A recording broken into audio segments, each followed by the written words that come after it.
Hi dear students, this is me Ishfaq Riaz, and today we are going to discuss an important and most interesting topic in physics, that is the equations of uniformly accelerated linear motion for a freely falling body. But before applying these to a freely falling body, let me remind you the equations of uniformly accelerated linear motion, which you have already derived in the first chapter, motion. So let me write those equations here, that is V is equal to U plus AT, right?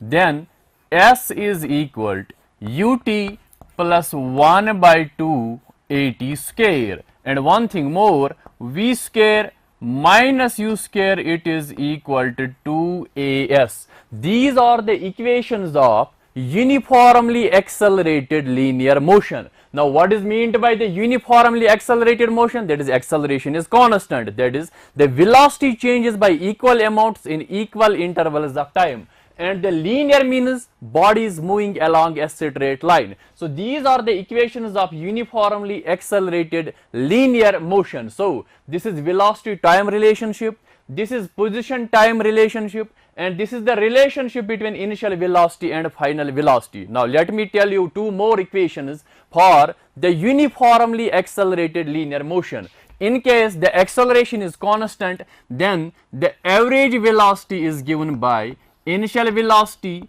plus final velocity divided by 2. So in this very case, displacement will be equal to V bar, that is the average velocity, into time, because as per the definition, velocity is equal to displacement by time. So this displacement is simply equal to average velocity into time here. But remember one thing, this equation is valid only when the acceleration is uniform, I mean constant acceleration. So I will write the displacement S, that is equal to U plus V divided by 2 into T. Now the last equation for a freely falling body is basically the distance covered in the nth second of the motion. There is a difference in saying the distance covered in n seconds and distance covered in nth seconds. Let me write the equation first, then I will elaborate it. So distance covered in nth second, it is given by U plus A by 2 2n minus 1.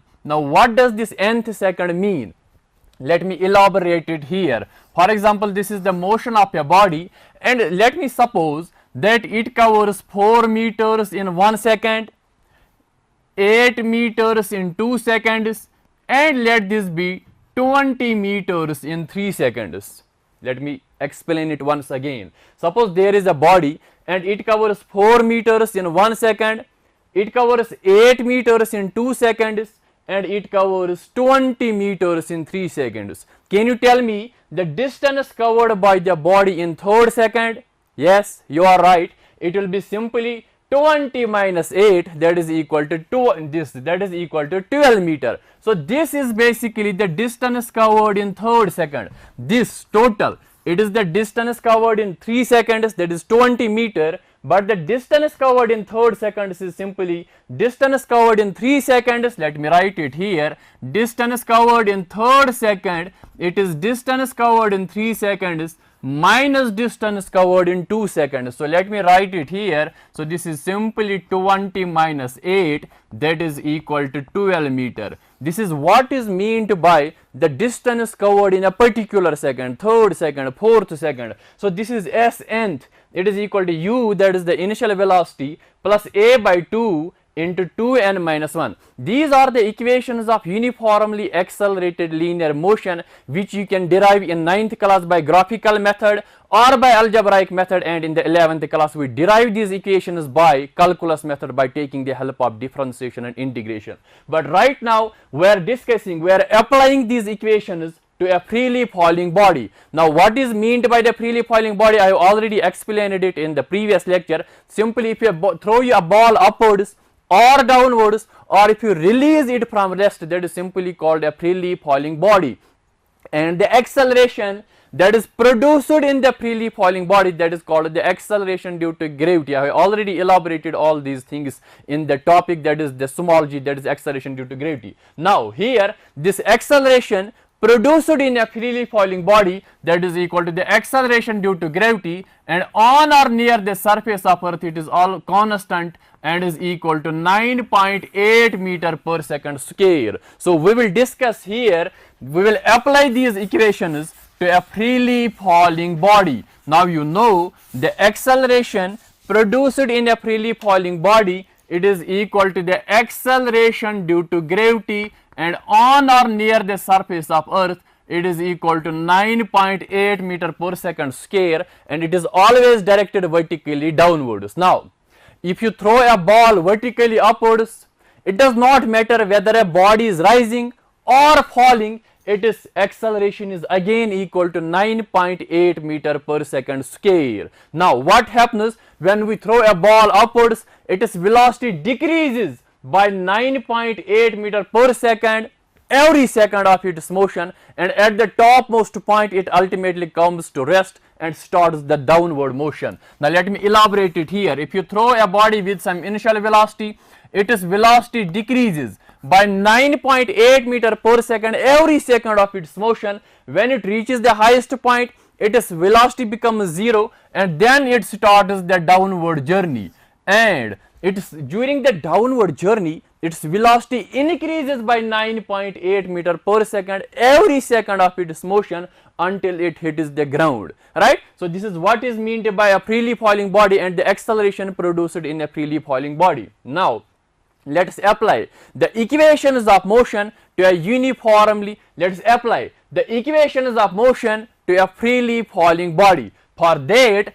I will replace A by G, because this is a freely falling body, and the vertical displacement. Since we are discussing the vertical motion under gravity, I will replace this vertical displacement by h. तो s के बदले में लिखूंगा h, that is the vertical displacement. But before writing the equations of motion, let me write them once again here, especially the three equations. V is equal to u, okay, V is equal to u plus at, s is equal to ut plus 1 by 2 at square, and the third equation is v square minus u square, it is equal to 2as, and the fourth one is s nth is equal to u plus a by 2 2n minus 1. So I have to replace a by g, that is the acceleration due to gravity, and the vertical displacement by height h. Now before writing these equations, before solving a particular problem on these equations, we have to take care of the proper sign conventions.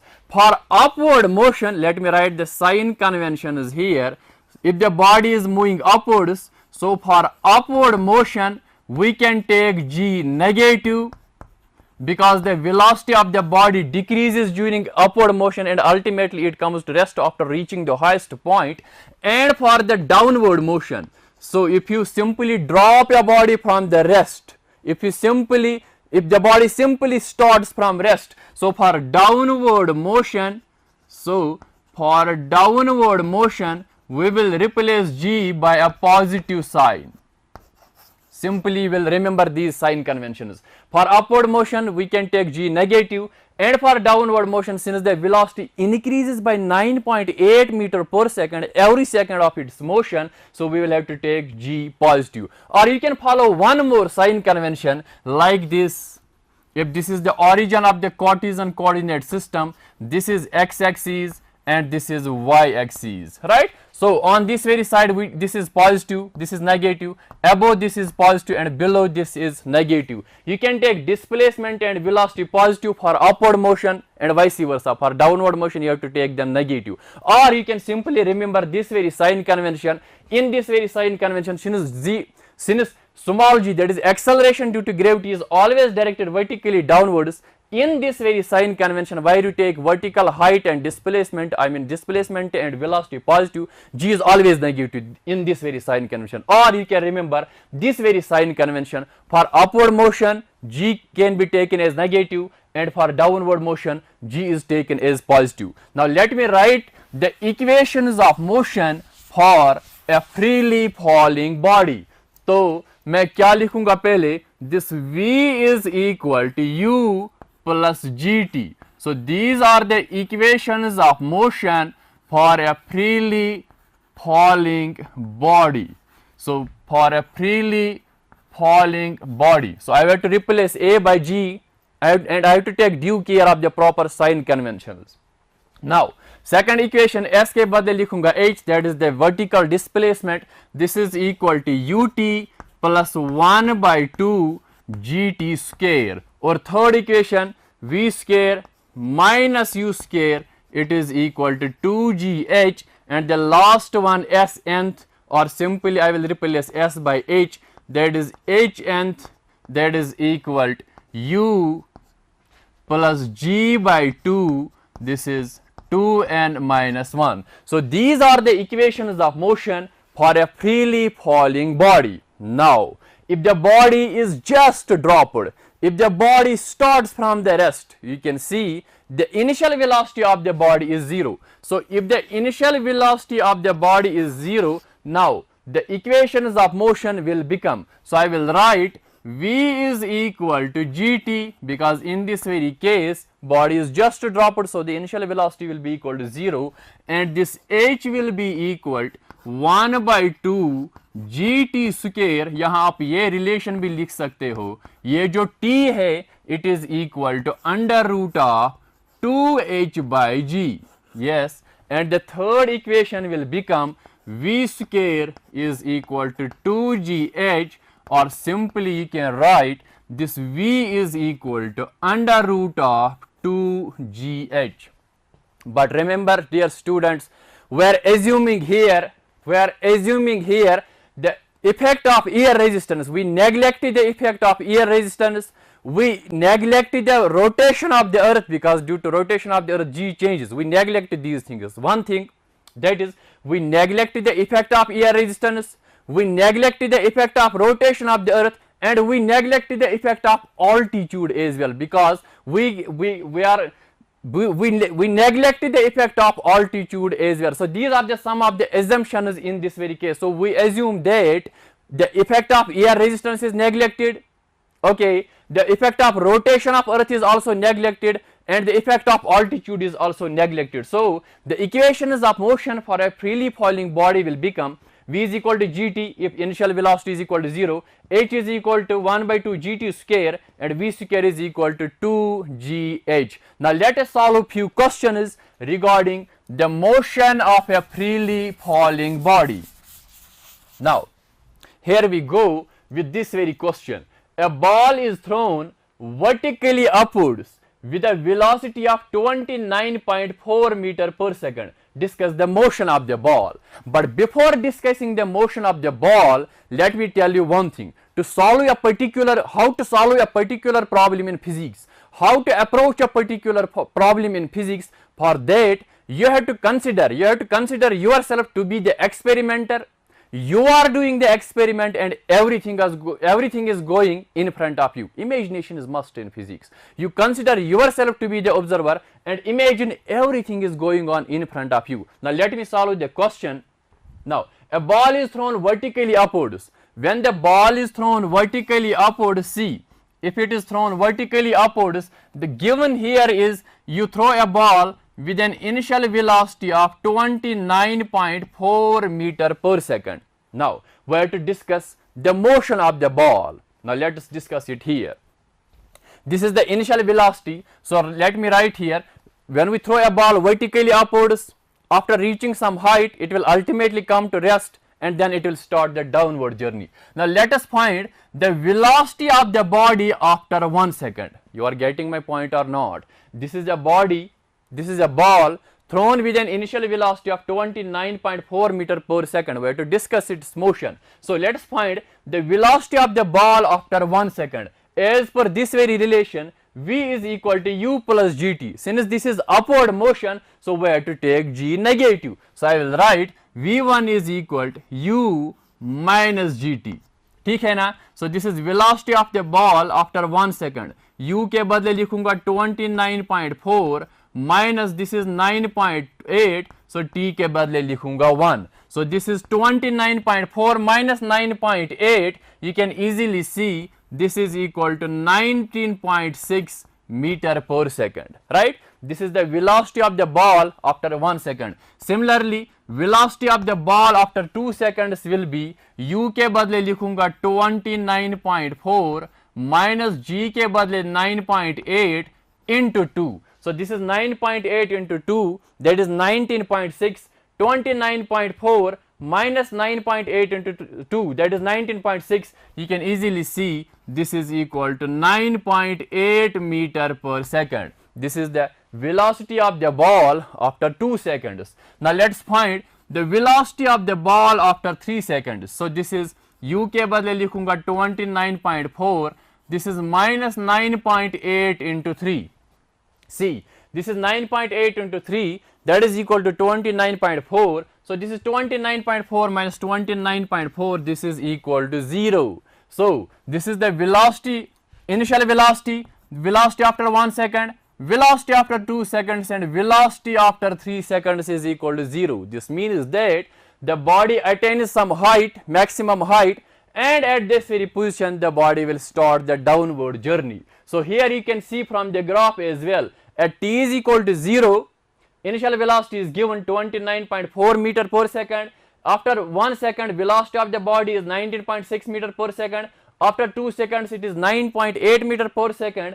And after 3 seconds, it will come to rest. That is, it will cover the maximum height and then it will start the downward journey. Now let us discuss the downward journey here. So this is downward journey.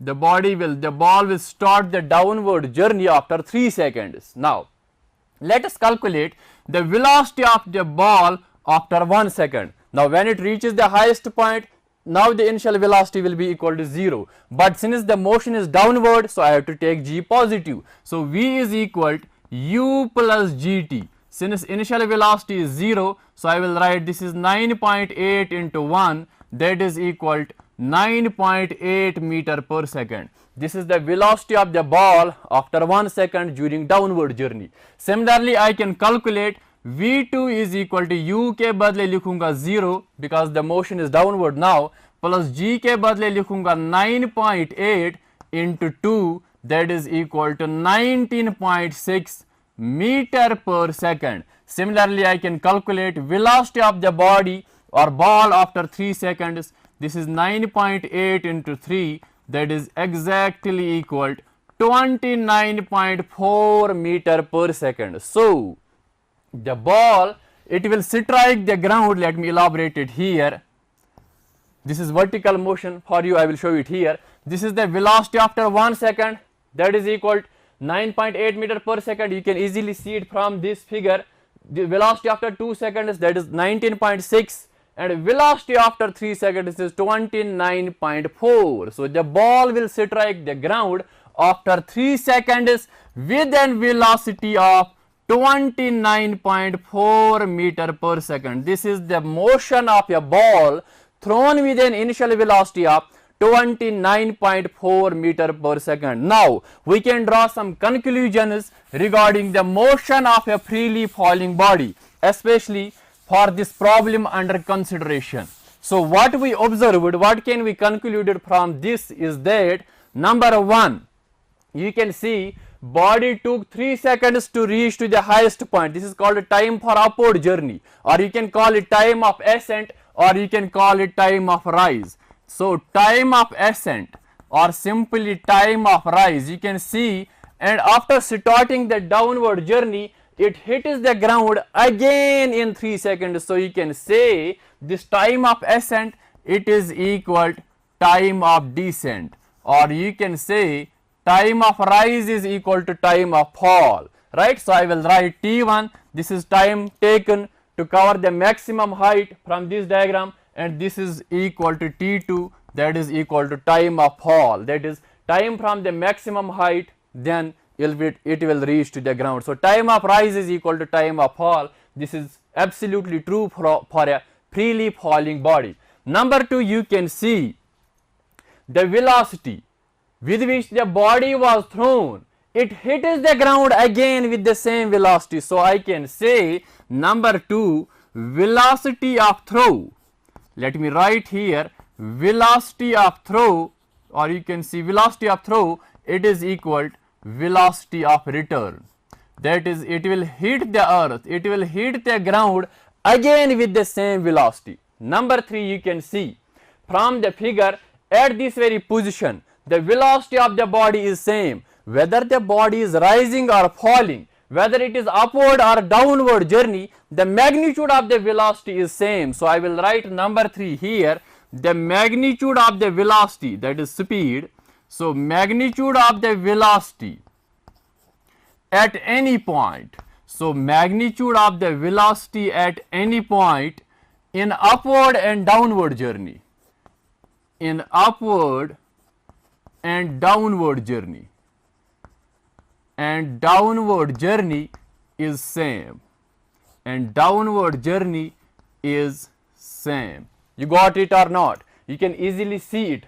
Velocity of the body after 2 seconds when it was thrown upwards, it is 9.8 meter per second, and velocity of the body after 1 second at this very position, it is again equal to 9.8 meter per second. So the velocity of the body, rather I can say the magnitude of the velocity, that is speed, at any point during its upward and downward motion, it is same. Number 4, if I drop a body from the rest, that is initial velocity is equal to 0. Now what will happen to velocity?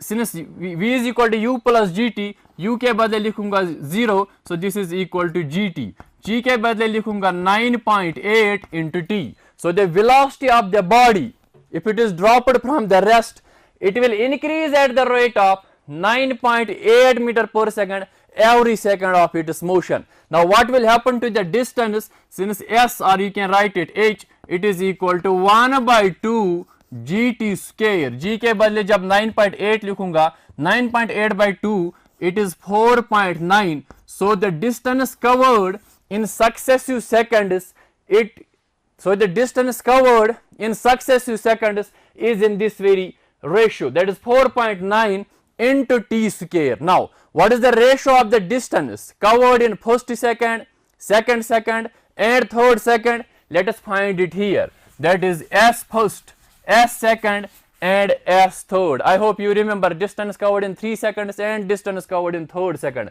So let me write it here. Distance covered in nth second is equal to u plus g by 2, 2n minus 1. Now if a body is simply dropped from the rest, what will be the initial velocity? Obviously 0. So this s first, I will write s first, that is distance covered in first second. So this will be simply equal to g by 2. This is 2 into 1, 2 minus 2 is equal to 1. So simply it is equal to g by 2, right? Now distance covered in second second, so this will be equal to g by 2. So this is 2 into 2, that is 4, 4 minus 1 is 3.